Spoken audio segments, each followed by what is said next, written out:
There's tons of game news at E3 and just a little hardware news. Specifically, get ready for your game consoles to be a lot more like mobile phone releases.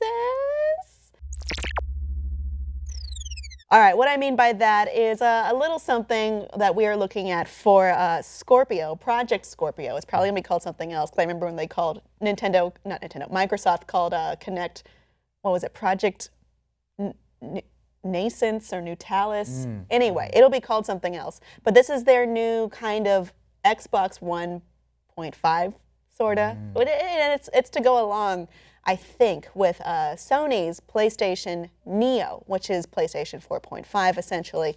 These are going to be heavily upgraded versions of their current gen consoles.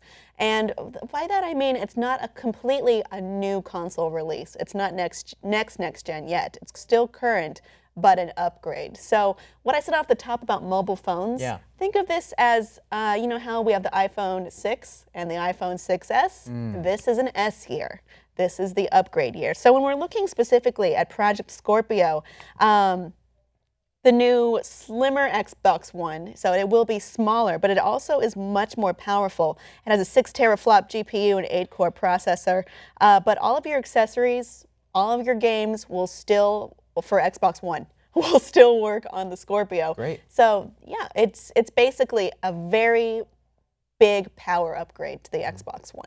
Kim, do you think that this is the first step of moving away from the classic, this is a generation of a console, this is a that we're used to? You think this is moving away from that? Kind of, because we're getting at the point right now where we're looking at VR as a very viable form of not just consuming games, but consuming media, videos, presentations, even meetings perhaps. So we need to have this hardware that's ready to go with it.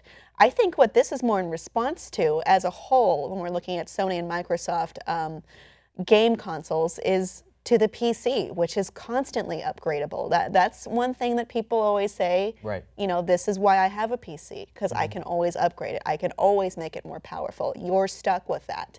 So it's trying to meet that level of demand, at least, at the very least, especially when we're getting into hopefully what will be the VR age. I'm hoping this little VR thing catches on and that people end up purchasing them and using them. Yeah, yeah, absolutely. it's expensive. That's once the they problem. crack glasses-less 3D, then it'll be going. Well, I mean, like, we also have Microsoft HoloLens, right? Yes. So I don't know what they have planned in the future for HoloLens, or if they're going to work with some other VR peripheral company or make their own VR set, much like PlayStation VR. But it seems to be preparing for this level of gaming, or, you know, the next gen of gaming. Absolutely. Perhaps. Until we finally achieve that weird video game that Joaquin Phoenix was playing in the movie Her, in his apartment. Fuck you, shithead, fuckface, fuckhead. Okay.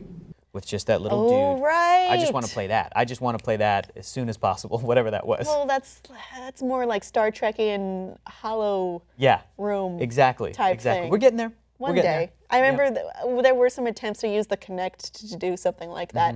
It didn't work out fully, at least not on a fully adoptable consumer level. But Scorpio and Neo, which besides sounding very sci-fi, absolutely, are the step in the direction being taken by major console companies, in my opinion, in response to PC gaming's rise. Sure. Yeah. But you may have different opinions yourself.